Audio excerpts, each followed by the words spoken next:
Okay, I think we'll, we've got about 62, I see the count is continuing to go up here, so we'll get off to a gentle start, and we'll assume people will likely join us in progress, but we will get moving along here to honor all of you who've been able to join us already.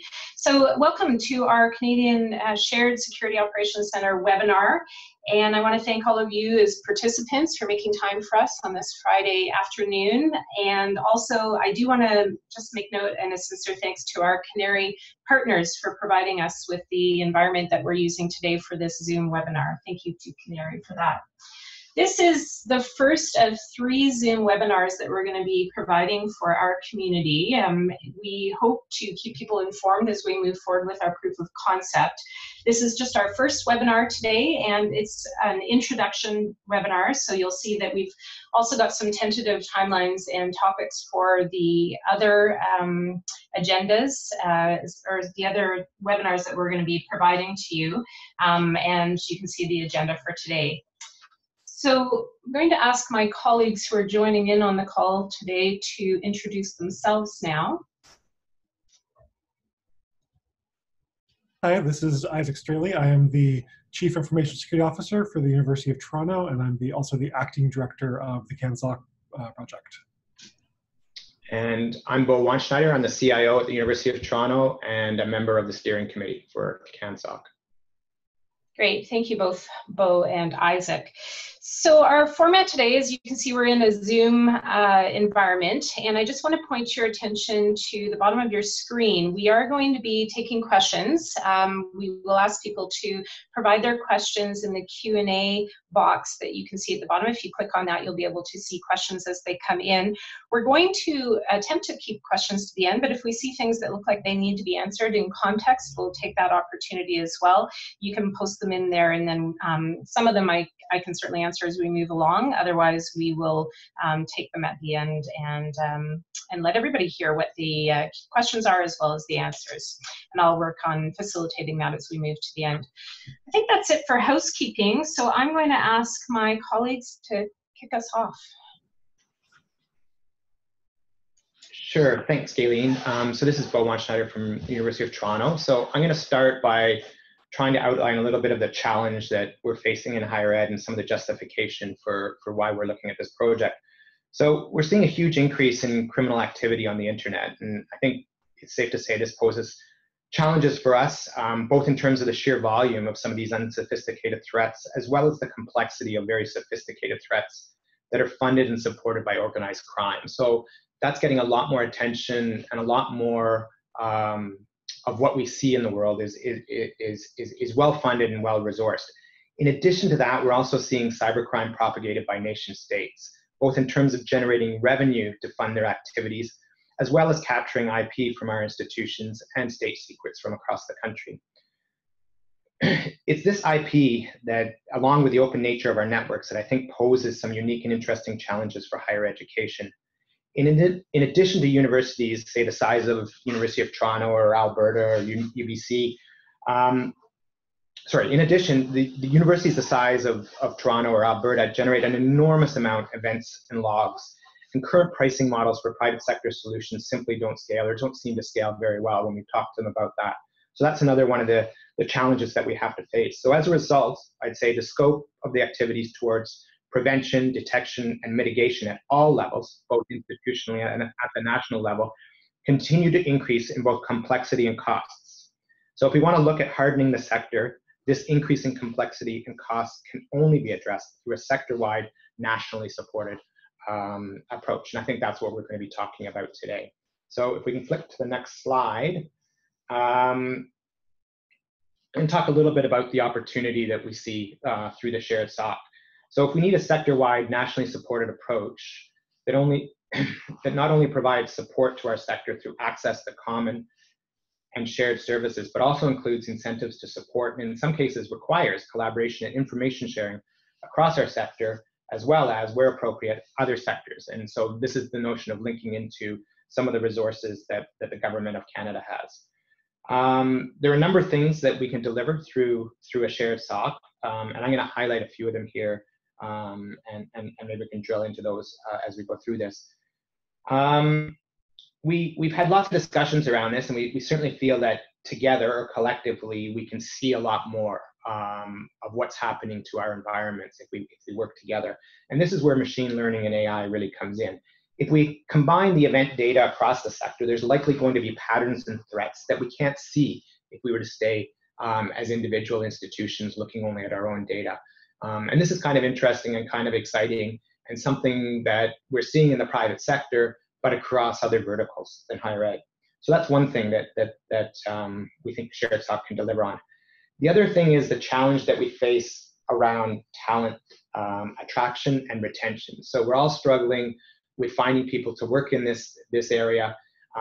There's not enough of them, and they're very expensive. And so we're having trouble finding them, and then we're losing them to private sector corporations. So we generally feel that it's going to be easier for us to do that in the collective. We're certainly introducing a really interesting greenfield opportunity. And we're also sharing costs. So I think that's an important approach here. So to find this really high-end talent, it's a lot easier if we can share costs. So there's some sort of efficiencies there. So the third thing is economies of scale. This is pretty straightforward. If we all work together, we can begin to eliminate duplication and probably garner efficiencies. The fourth thing that we could find out of this is that we can really move this towards this higher ed focus. And this is what I talked about earlier on in the last slide, where I'm not convinced yet that the private sector understands our vertical and understands the nature of our network in terms of the volume of traffic that we generate, but also the openness of our networks. Certainly when I've talked to individuals in the private sector, there are things that they're asking us to give them just don't exist in higher ed because our networks are so open and we have so much activity happening.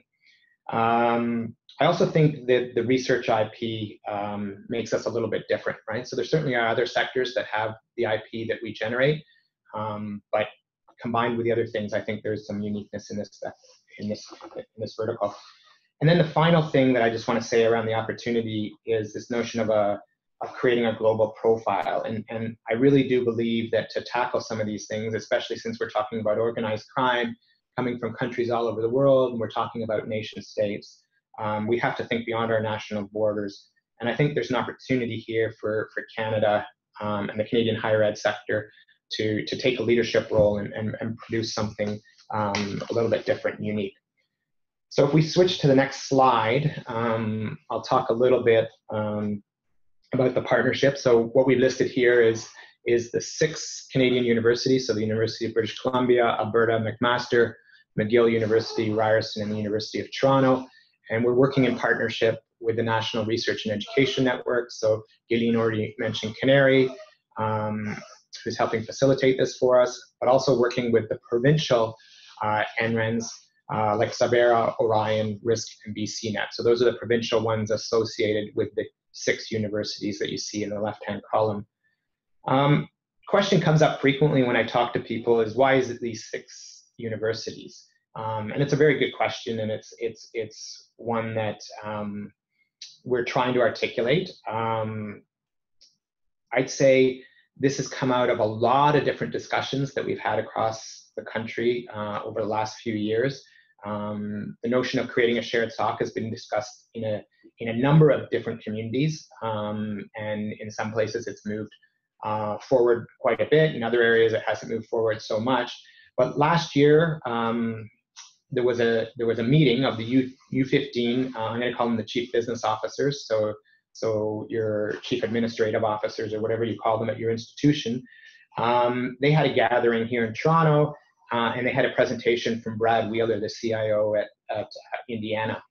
Brad is a very colorful speaker and can certainly sell a point. And I think it was a bit of an eye-opener for some of the people in the room. I think they were kind of shocked and stunned with the complexity of the issue and the severity of the issue facing us. And when he gave that presentation, he described a collaboration that was forming around some of the Big 10 universities in the US. So if you watch any of the sports in the US, you'll know that the Big 10 is a conference that's very active in sports, but they do a lot of things collaboratively amongst those Big 10 institutions. And they were putting something together called OmniSOC to meet that challenge. So after that meeting, there was some discussions, and we started looking for schools who had financial and people resources able to commit to a proof of concept. We also wanted to focus on schools who had a large amount of research IP, because we thought this was one of the challenges that we were facing in terms of trying to protect that, especially when you start thinking about the attacks coming from nation states. So out of that, we had these 6 institutions. These 6 institutions are essentially just providing some leadership to try to get this going through a proof of concept. They all made a financial commitment of $250,000 for the project, and staff availability as well. The intention is to build a framework for a solution that is national in scope.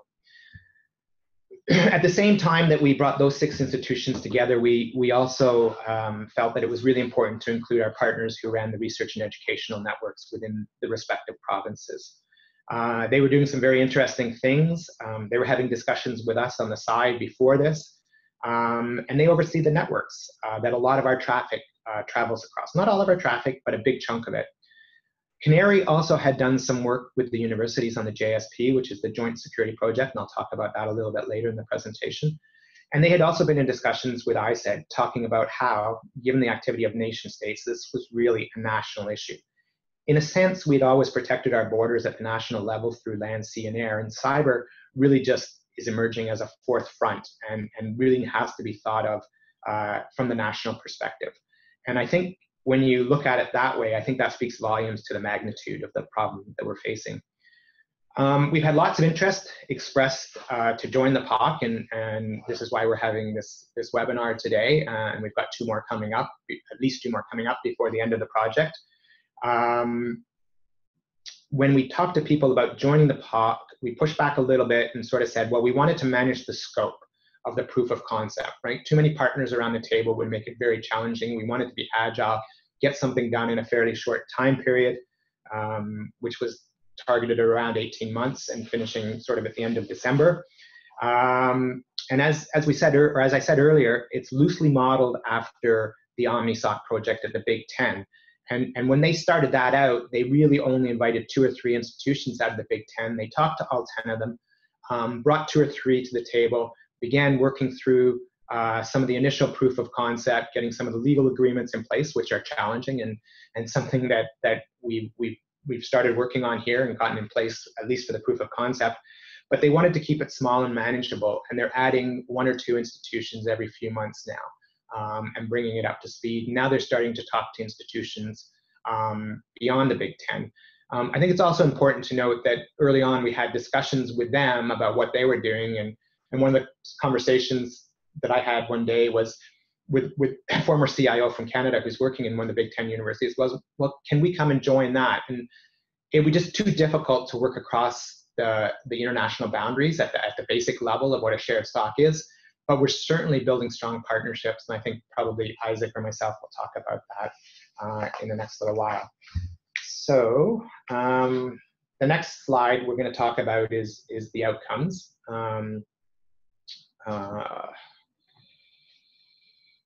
What we're trying to do here is get a model or a framework on developing a national shared SOC. So it's not so much about the 6 institutions, 6 universities are there, or the partners in the NRAN. It's beyond that, and it's really looking at this at a national level. It's designed to do this in a collaborative way between institutions, so everybody's got some skin in the game, and it is making a contribution in some way. At the end of the day, although things aren't predetermined, right, part of the proof of concept is to figure out where we could go, but we could imagine that the shared SOC is going to have a suite of services, and those suite of services can be delivered sort of in an a la carte fashion to schools.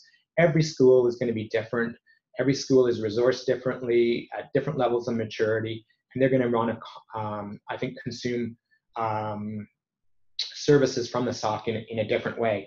Certainly, if you look at large schools and small schools, that's probably where the biggest divide is in terms of having capacity even to interact with something like CANSSOC. and just hold that thought for a while. And when we talk about some of the other projects, I might highlight a little bit about that. So that sort of outlines the outcomes. And what I want to do now is turn it over to Isaac to talk a little bit about outcomes and deliverables, some more specific things. Thanks, Bo. Yeah, so this is Isaac Straley. And so as we looked at this project, it became clear that we are aiming high, but it took some time to stand up some of the pieces. And when you've got even just sort of the 6 universities that we started with, we've got a lot of challenges in making sure that we can, actually build out a process and a system that works well together. This included standing up the team as we're starting to figure out what are those first pieces that we build out? Where do we get our early wins? What are the things that we can do to understand what the future could really hold with this in a meaningful way? And how do we get the institutions to share data, right? So this is also not just an idea. It's something where we actually have different institutions in different provinces that need to share information. So I actually want to highlight on here.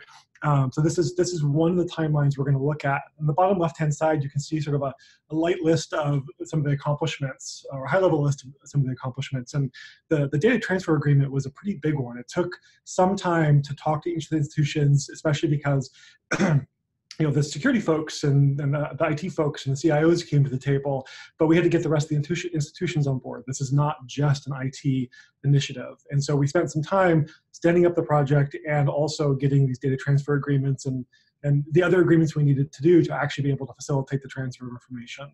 So that's where we're at now, as we stood up the project, got the agreements in place, and are now working through each of these areas. And so you can see in terms of data transfer, we started actually looking at really doing it in June here. In July now, we're working through these processes. We're going to come back to you in September to sort of talk to you about how it's going. In October, we've got a deliverable around that, which I'll break down a little bit more. Then as we sort of mature that, we'll come back in November and see how we're going and really see what the next steps are. And our goal is to have some amount of operations started next year. But as we're looking at this, as we also spent this time building up, we also started looking at the other models out there. So as Bo mentioned, we started with OmniSOC as a foundation, but there are many different types of stripes. There's a fundamental question is, what is a SOC? And from my perspective, I don't think I'm ready to answer that yet. And I think that's part of what we're doing here, sort of seeing what are the services that really make sense, especially early on, what makes sense to have something across the board, and then how do we build in the a la carte services that are meaningful to folks in a way. Some of the areas that we've looked at are not just sort of incident handling management, but is there a place for threat hunting? Is there a place for actually providing active response with systems? Are there, sort of elevated, like enhancing existing teams, looking for things like the advanced persistent threats or some of the other nation state activities, or where is that sweet spot, especially to start early on? And we took some time looking at the different models. We took some time getting the agreements in place. And now we're actually working through setting something up. So I want to walk you through at a high level, so 3 major milestones we have for the proof of concept. So again, big aspirations here, but we want to start in a way that gives us something that's a clear and easy win to show that this can work from the collaboration point of view and to show that it delivers the value that we're talking about. And then we can start adding on things to this. So October is that first milestone I talked about. And we're going to talk to you before this because we want to take you along in the journey. But what we're looking at doing is having all 6 of the sites sending logs in a way that we can have some amount of dependability on. We picked, to simplify this, we picked 5 use cases. Actually, we're still picking the 5 use cases, but we're working through 5 use cases to say what are the things that we actually want to show that we can alert on, that we can detect, that we can get the logs for, because it's easy to say collect the logs and start looking at things, but we know that different institutions have access to different logs. And so we take the use cases, and in security operations jargon, this is just the outcome that we want. What do we want to find? What do we want to happen when we find it? And how important is it that we find it? So we're taking these use cases and seeing what institutions can send, how they can send it, and then can we get this analysis going? Another big piece of this is the threat intelligence. And we're actually really excited about this part, especially as an early win. So looking at the information that's out, both available in the world and through partner institutions like government institutions, other higher education groups, OmniSOC, there's some security operation groups as well that operate at different levels. Can we connect with them, start pulling in threat intelligence in a meaningful way? We do see the future of this as being able to have some amount of our own analysis. This is where we see the machine learning and AI coming into scope, but it may take some time to build those things out. And so what we want to do is, there's already known threat intelligence. Can we align that with our use cases, get some amount of learning out, and then work with institutions to figure out how we want to manage them? Because this is another thing that we'll be continuing to talk about is what does incident management really look like? You know, are there going to be a high volume of alerts that require local staff to do certain things, and how do we close them out? Are we going to do a smaller volume of alerts, really target it and have some real consistent and strong analysts have eyes on it? So we're picking the latter right now. Let's keep it small and tight, but we're going to still be exploring through our use cases what this looks like. Once we get to October, we'll have all these things operational. We'll have the use cases working. We'll sort of know where we're at. And this is where we can start to mature it. So as Bo mentioned, the project is charted to run through December. So from October to December, we're going to be looking at especially the threat intelligence. How can we turn this into something that really provides an easy win for more institutions without having to go through some of the additional onboarding pieces? And can we do something like that? So can we share threat intelligence both for institutions that want to manage and massage their own, and for those who just say, just give me something that's useful, like a curated blacklist or block list for edge devices. We're going to be looking through that time to start refining the operations and certainly delivering the actual charter deliverables as part of this. So in terms of the proof of concept, we're looking at really producing the recommendations from it. But to do that, we have to start standing up operations. We'll also start to, in addition to the sites, start looking at the relationships with the NRENs and see how we can look at what they're doing, how this fits in. And Bo and I will talk about that in just a moment a little bit more. And then 5 use cases is nice, but they're simple, they're high level. So how can we start to mature that use case process? And I think there'll be an opportunity for some community conversation around this one. But we want this to work. And so having deliverables in December before we know sort of what the next steps are presents a real challenge to operations. So we're actually looking at right now right now we're running through April is the plan, knowing that we're going to have some decisions there. So while we get to December, we've produced the deliverables, we're going to continue with the operations provided they're working in the way that we like what we're seeing. This is where we're going to work on figuring out the funding, turn this from a proof of concept to something operational, start looking at adding some of the SOC staff and exploring other different staffing options. And this is where you'll start to see the next layer of services coming out of this. And this is where we'll start to explore the a la carte services. So is it, examples of things we're looking at under the threat hunting umbrella is doing some vulnerability scanning connected with the threat intelligence, doing some phishing, honeypots, the more robust analysis through machine learning, looking at SIM integrations, things like that. So it's not defined yet. We'll have a better definition of that when we get into that November timeframe, but this is the high level plan here.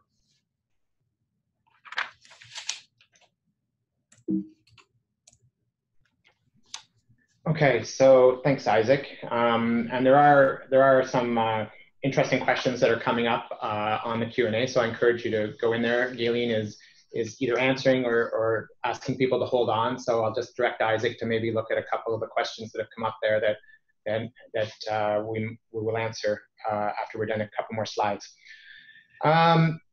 So in terms of what's happening out there in this space, I'm going to say there's a whole bunch of things that are happening. These are, in my mind, complementary projects happening across the community. The first thing I'm going to start with is talking about the CUCIO security benchmarking project that's being led out of Ryerson by their CIO, Brian Lesser. I think this is really interesting. I think we're up to 40-something universities that are being monitored by BitSite. We can sit and debate the merits of this tool. But at the end of the day, the interesting piece here is we can benchmark over time against ourselves and against other institutions, and that has significant value. In addition to that benchmarking project, we're very shortly going to be issuing a survey that was developed out of JISC in the UK, and the institutions are going to answer a bunch of questions from that survey, and it's going to give us a good sense of what this looks like across the country, and that has a lot of value. Isaac, can you just mute yourself, if that's okay? The other project that's gone on, or is going on, is the Joint Security Project. So this is something Canary issued probably 2.5 years ago now, where we began collecting information from different institutions. Collectors were set up at different sites. Information flowed through to 3 universities. I think it was McMaster, Waterloo, and possibly Concordia. I'm not sure if I have that last one right. And from my perspective, so this is my perspective, this was the early days of giving the government some sense of the order of magnitude of the problem. That's the way I looked at this. By collecting this information, we could now have a conversation with the government and give them some sense of what was happening.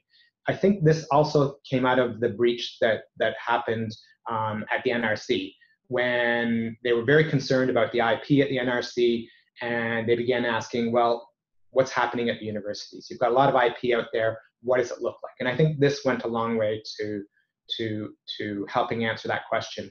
I think this is going through a second round of funding, it sounds like, and we're going to be collecting some more information. I know that there is an individual at the University of Waterloo who's been analyzing the information and using very similar tools to what we're doing here in the shared SOC, and we're having some discussions with them now about sharing that knowledge, which is exactly what this project is about, is sharing knowledge across the country. The other interesting projects that are happening are around the NRAN SIM project, so security incident and event management systems that they're setting up. So there's national level funding. They're coordinating on that to stand up the same technology across those regional networks. I think this is very interesting. It's very exciting. It's very complementary to what we're doing with CANSSOC. I'm very much looking forward to consuming some of the information that comes out of here and seeing how and if we can integrate that with CANSSOC and add some value to it. So again, another complementary project. I can drill down a little bit into this one here called OnCheck, which comes out of Orion in Ontario. It started out early days as a shared CISO project. So 5 universities and 3 colleges got together with Orion and hired a CISO. Some of the institutions certainly couldn't afford to hire a CISO on their own, so this was a real bonus for them. But there was also this notion of sharing knowledge, information, best practices across those institutions through the shared CISO. That's now evolved into something called OnCheck, where I think they're up to 20-something participants across the province. I don't have the latest numbers. They've got different levels of service that they're offering, from very light services around assessments that we can use collectively and benchmark against other institutions, into much more in-depth services. I see this as playing a very important role in the future to linking to something like CANSSOC. So the small institutions that don't have the resources or the staff on their end to link into CANSSOC will be able to do that through a program like OnCheck. But again, as we've said all along, this is all evolving. And I think it's important that the way I look at this is we're all learning, we're moving forward, we're heading towards some target, but we don't know what that target is yet because it isn't defined yet. This is something so new and so evolving that the end result I don't think really exists. So we're just getting to a higher platform that's going to allow us to take that last leap to whatever it is we need to do sort of at that national level. On the international front, we've alluded to some of these already. Lots is happening. So in the US, there's the OmniSOC. It continues to grow, continues to evolve, getting really engaged with them, and they're excited and interested in some of the work we're doing. And we're hoping we can begin to share some of this threat stuff across the border. In addition, in the US, there's some interesting work happening in California at the UC system. We're talking to them, and there's some stuff happening in Texas from the university. I believe it's the University of Texas, but it's across that sector as well as the government sector, and we've been in discussions with them.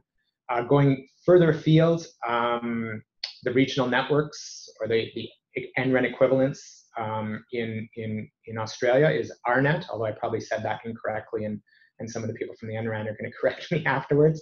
But they're looking at a national initiative. We've been talking to them. They've been talking to OmniSoc, and they're moving forward. And as well in the UK, JISC is working on some things, and we want to keep those connections together. And that comes back to that global piece that I said, that it's important for us to think about this nationally, because I think we will be collaborating with these organizations over time.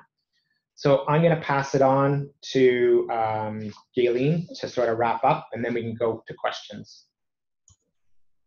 That's great. Thanks to both Isaac and Bo for all of the information they've shared so far. So we are really interested in ensuring that people are able to continue to stay informed.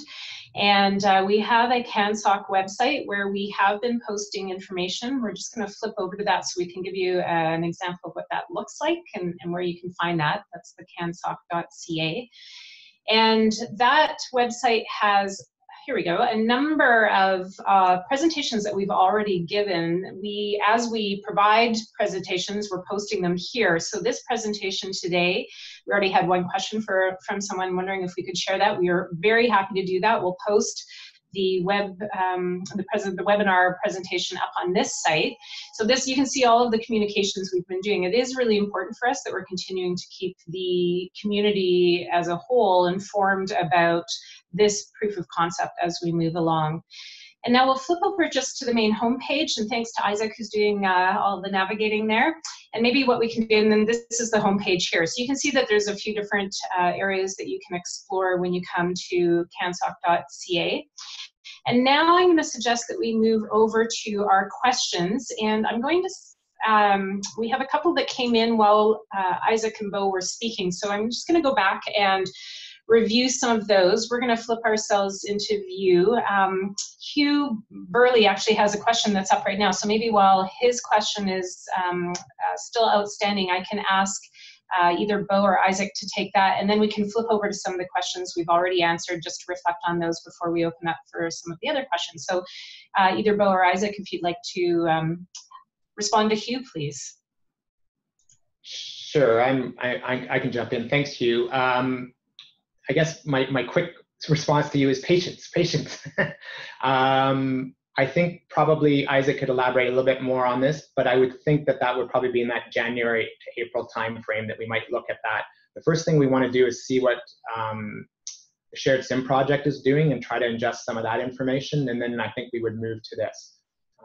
Is that fair, Isaac? Yeah, and I think the early opportunity is the threat intelligence, and so it doesn't get you all the wins you might want from sharing that information. So the question Hugh has is, some of the smaller institutions have the ability to share data now. How might we engage, or they engage with CANSSOC, and what time frame might we be considering in that? And so I think that looking through December, there might be some early opportunities with the threat intelligence, and we're still defining exactly what that is. But certainly after that, we'd be looking for an opportunity to get more institutions on if it's working. And so it would be in that, at least in that April timeframe. Great. So maybe what I can do, I know there's a couple more quick questions that came up, but perhaps we can go back. And just a reminder to everybody, the Q&A box is at the bottom of your screen, and you're more than welcome to pop in your questions there, as some of our viewers have already done. There's a couple of questions, though, that did come in earlier, and I just want to go back, and thanks also for reminding us to read the question, which is also helpful. Somebody did ask what Isaac's role is, and we introduced it at the beginning, but I know that not everybody popped in then. So Isaac is the CISO at the University of Toronto and also acting director for the CANSSOC Proof of Concept. We're really lucky to have him on board with us. So that's one question. The question that I'm going to pass back to you, Isaac, is from Dave Mayo. He wanted to know what SIM was chosen and where is the Security Operations Center located. I was able to answer that, and I'm going to leave it to you to talk about the SIM if you don't mind. Yeah, well, I'll just make sure that the rest of it is answered too for everybody else in case they can't see it. So currently the CANSSOC is actually located at the University of Toronto. That's something we're going to continue to explore is the location that makes sense, but we're here right now. And then the sim that was chosen, it's actually a challenging answer. So we're using ELK as part of it. So early on, as part of our proof of concept, we're sticking around an open source mandate. We're going to be exploring other areas and other technologies, and I think we've got some questions about that we can dig into that concept. But so we're using ELK right now, but it's not being positioned right now because of the use of an analysis engine. It's not being positioned quite as a sim. But one of the challenges with ELK, if you've ever used it, is it doesn't scale great. And so we're actually looking at enhancing ELK with something called Metron as well. And that piece definitely gets out of sort of the traditional sim place. That's how we're going to start looking at doing high volume and high level analysis, and also looking down the road to plug in the machine learning and AI. There's some other components too, but essentially ELK plus Metron, I think, is the core answer you're looking for. That's great, thank you.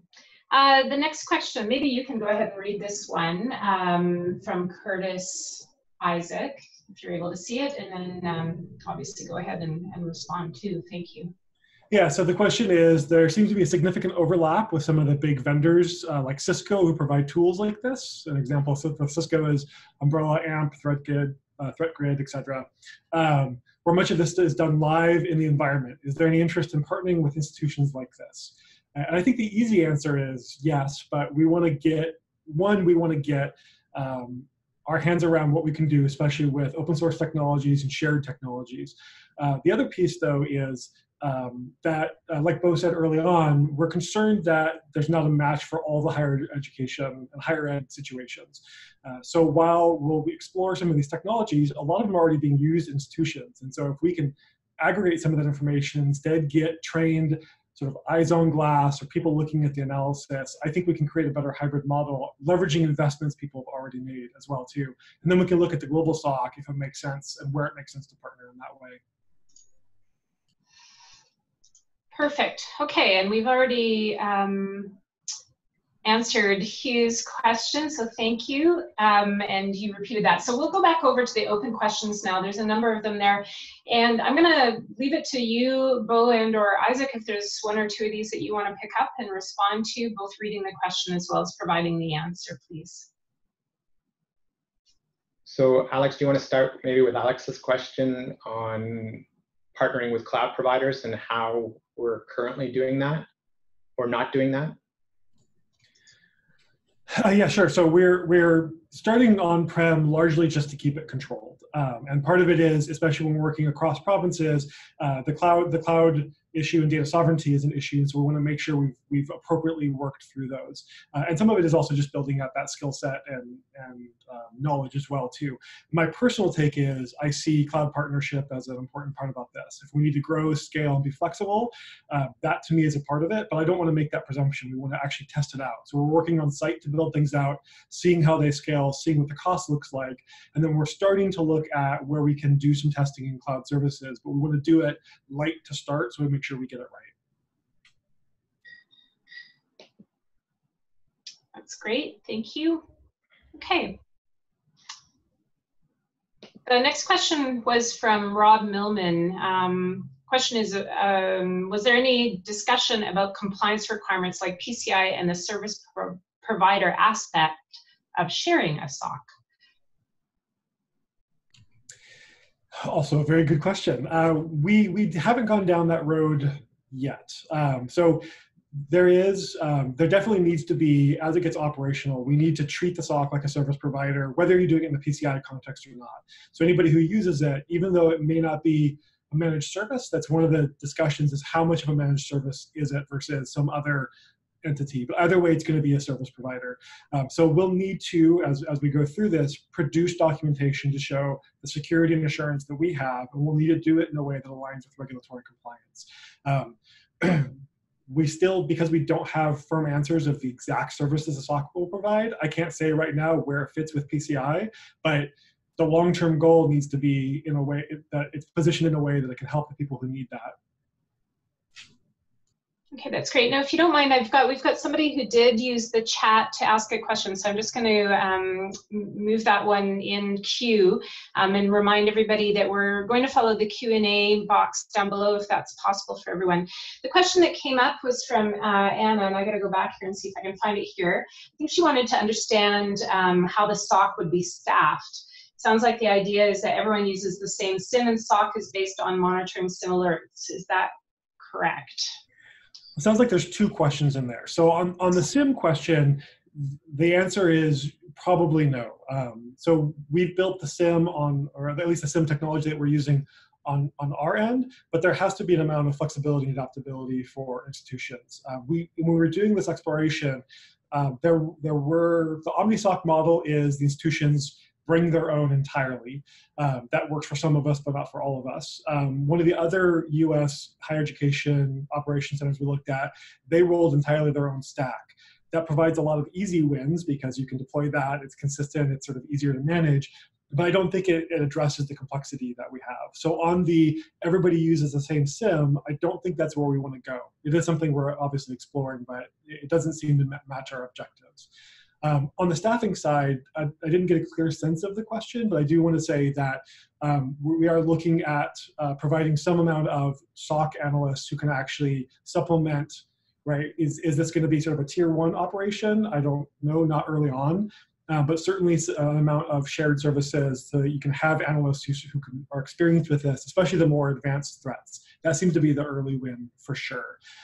But we also want to explore a way in which we can have sort of shared operations out of there. So right now we've got people here, and we're actually working with a couple of the institutions as partners to have some remote staff, and we're working on sort of what the virtual staffing situation might look like. And I think there's more questions than answers there right now, but we definitely want to be able to provide, especially for the recruiting efforts we talked about and the talent recruitment efforts, we want to be able to provide those services to those people.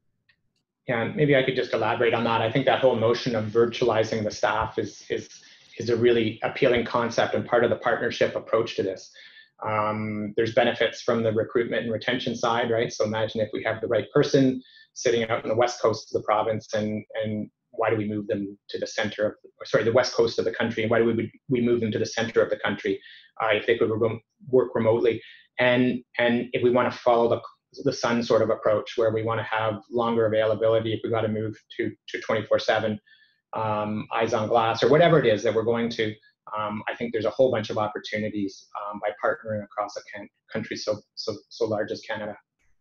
Yeah, and I think just the example of both the steering committee as well as the technical advisory committee and even our communications group, we're all working very remotely on this project right now. So it's already, that's part of the proof of concept. How can we coordinate and work across geographic locations? Okay, we've got still a couple of open questions. Either of you want to take either of these? I think one of the questions is I'm going to go to the bottom one here. Todd Williams, D&D have joint security ops centers where connected analysts from multiple jurisdictions are physically co-located so they can verbally and organically communicate. And so I think that's actually, I think we just addressed that one. Okay, that's perfect. And then the next question from Travis, we're using ELK internally for logging and aggregation, and curious what you are using to add intelligence and analysis to ELK to make a full-fledged SIM. So we're doing a couple of things. So first is the threat intelligence work. So in terms of technology, we're actually using MISP, that's M-I-S-P. And we're exploring a combination, combining that with something called MineMeld, M-I-N-E-M-E-L-D. The second is an open source project from Palo Alto.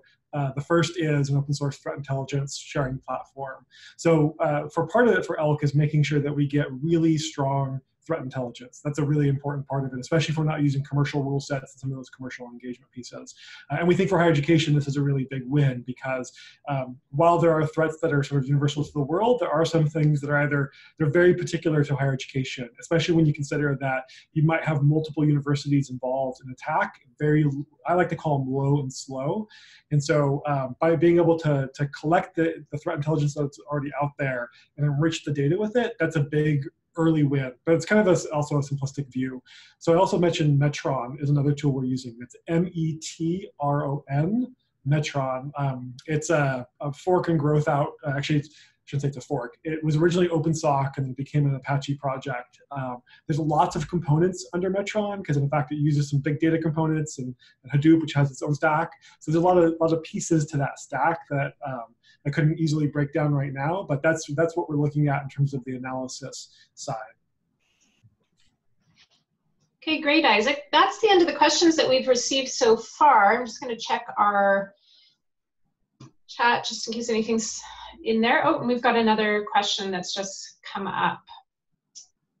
Go ahead, Isaac, if you like. Yeah, so the question is what are you expecting for bandwidth and volume of traffic? And I mean, a lot. we don't have those numbers yet. That's one of the things we're doing through October is we've done some surveying to get what we think is the sense of it. But if you've ever worked in any sort of logging project, you know that you don't get the reality until you just turn it on. And a lot of it's going to depend on which logs we're collecting for what use cases. So one of the challenges is also where you take the logs from. Do you take them from network logs at the perimeter before or after whatever edge devices you have? Do you take authentication logs? Do you have one set of authentication logs or 40 applications with different set of application logs? What do you do for user authentication? What the volume is on that? So what I can tell you more is the analysis we're doing to get there, but we don't have numbers yet that we can at least settle on, even for the SEX. All right, and it looks like the next question from Kyle is also a good one for you to answer, Isaac, if you could. Yeah, so the question is, will this include vulnerability scanning of the different organizations? If so, what open source tools will you be using? So that's in our roadmap. It's not defined yet, so we're doing some initial exploration right now. We'll really start to flesh it out from October through December, and we'll have a better sense of it by the beginning of the year, what it's going to look like. We're looking at OpenVAS right now, which is a Nessus fork. And some additional pieces as well too. That's what we're starting with. This is one of those areas where there may be an opportunity for commercial partnership down the road. We don't know what's going to work, what's not going to work. So we're going to start with the open source tool set and see what we can do. But we need something more than just an individual scanner. So we picked OpenVAS because it's got more of the enterprise is not the right word and console is not the right word, but it's got more of the advanced features that we might want to do to be able to do this at scale. But we've got some questions there because in addition to the scanner itself, we need to also be connecting it to some sort of incident management tool. There's a couple open source ones if you're interested in this. So there's something called the Hive project. This is different than the big data, the Hive, which is a commercial project or commercial software. But the Hive project, and it's basically all one word, is one of the tools we're looking at for incident management. So in addition to the scanner itself, we need to figure out how to be collecting these data in a way that makes sense, that gets it to you in some meaningful way. Another challenge in that space is also asset management. So once we start doing scanning, we have to be able to say, what is it and how important is it? This is part of the advanced analysis we want out of the threat intelligence and alerting as well too, but we're working through that. All right, you're on a roll, so keep on going. Do you want me to read the questions to you, or are you okay to read them? Is it easier for you if I read them to you? Either way. Okay. I'll just keep reading it. So the next one is, will you be using protocol analysis tools like Zeek to feed data into ELK? And this is another one where I think the answer is yes, but I don't know who we is just yet. So there's certainly some Zeek efforts happening through the JSP and other areas, so we're going to be investigating that. It's a great tool set that institutions can and should be using for themselves if they've got the bandwidth for it. So we expect some institutions to bring that. University of Toronto has a Zeek deployment, and so we've got an easy in and taking a look at that. It might also be something that ends up in the sensor or logging stack. So right now, in terms of how we get the logs, we're looking at deploying log collectors at each of the sites using part of the Metron stack, which is called NiFi. Maybe this is part of the earlier question too, in terms of the ELK. Using NiFi and some other tools to collect that information. But it makes sense to actually deploy more of a sensor-like format too. So it's not definitive that we will adopt Zeek and deploy it or get institutions in there, but certainly Zeek is an important part of the open source stack. And if you haven't looked at it yet, I highly recommend you take a look at it. You may also know it previously as Bro IDS, but they changed the name of it. That's great. So I can take the next question from Dave. Thanks, Dave. Dave says, seems like a great initiative. I look forward to hearing how this progresses. What's the best way to keep tabs on the status of the initiative for those not in the POC? Perfect question. We are posting everything, updates as well as presentations, including this presentation on our CANSSOC website, Dave, and that's at canssoc.ca. And so we will continue to keep the community aware. We do have some more webinars coming, and I'll get to that when we do our close, just in terms of some timelines there. But definitely the website is the right place to go. And at any time, you're welcome to reach out to us as well. There is an email address on our website too. Okay. Bo, do you want to take this one from Paul? Yeah, sure. Answer if you don't mind reading the question first. Yeah, so the question is, will you share the MOU and transfer agreement with institutions so we can see how this would work for us? I think that's a great question. So I think Isaac alluded to this earlier. When we went and talked to OmniSoc, and certainly when we went, some of us went down and did a visit with them last summer, the biggest challenge they had, they said, was actually MOU. And that was really interesting because, as I said, they're the Big Ten, and they do work together and they work collectively, and they have all sorts of sharing agreements. And even with that, it was a big challenge to do. So what we've got now with the MOU and transfer agreement is for the proof of concept, and I'd say that means it's a little bit lighter than what we're going to have in place for when we go to a production environment or operationalize this. So one of the things that we're working on is figuring out how do we tie up some of the loose ends. But let me take this to the steering committee, and we'll have a discussion on if we can share this out to sort of give you an early sense of what it looks like. But as I said, I think it's very light compared to what it'll need to be when we fully flesh out what it is the services are going to be. Is that fair? I think so. Yep. Okay. Great. That's good. Do we have any additional questions so we're about just over 5 minutes away, so we certainly have time for more questions if anybody else has one. I'm just doing a little scope through our chat just in case any questions have ended up there. I think we're okay. That's great. So maybe while we're just finishing up, I can mention again that this is the first of 3 webinars, maybe more, but certainly we have 2 more that we're planning on delivering to the community in the fall. So we're looking at probably late September, I think we tentatively said, and then maybe in November as well. So lots of great questions about some of the technology and the activity that the technical team are undertaking. So our plan at the next webinar would be to bring the technical folks in, so they'll be able to listen in and you can hear a little bit more about what's going on behind the scenes for those of you who are interested in that. And an additional comment that's just come in, thanks Jason, was to keep the Cuccio security special interest group engaged as a good way of keeping them up to date as well, and I agree with that. I think that's great. We appreciate that, and we're happy to share. We really are trying to get as much information as we can out to the community at large, all of those who are interested. And again, we certainly encourage you to be proactive if you have questions, but also check out the website. And once again, we'll be posting this webinar as well as any other materials up there for you to have a look through. So there's actually quite a bit of information about where we've communicated already in addition to some of the presentations we've given, but we'll continue to use our communication channels to keep you all informed. Okay, so we are nearing the end, and I don't know if there's anybody else who has anything else that you want to ask. Bo or Isaac, did you have anything else that you wanted to add before we wrap up with everybody today? Thanks for the questions. They were awesome. They're really, really good. Really great. Yeah, and I just want to say thank you for your participation and your interest in this. We're really excited about it. We're really excited about bringing you along for the ride and sharing more information as we go. It's taken some time to get here, but now that we're in a place where we can really talk about it, we just want to keep this conversation going. So thank you for your interest. Yeah, and thanks for the offers to help and assist, and we will be reaching out to you. Thank you. Yeah, that's great.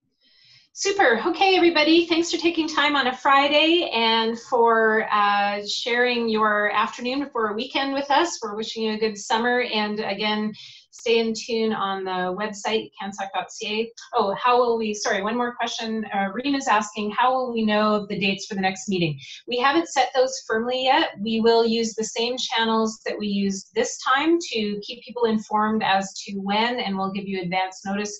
We also have an event calendar on our website, and we'll be posting things into that calendar. So, and putting bulletins up there just to keep people aware as well. So definitely, again, we're very interested in having participants. I think at a high number today, we had 130 approximately, 129 people participating. So that's a great turnout for us to get the word out. So if you tell a friend and so on, we'll continue to keep more and more people informed of what's going on. Thanks, everybody, and we'll look forward to seeing you all soon. Bye-bye.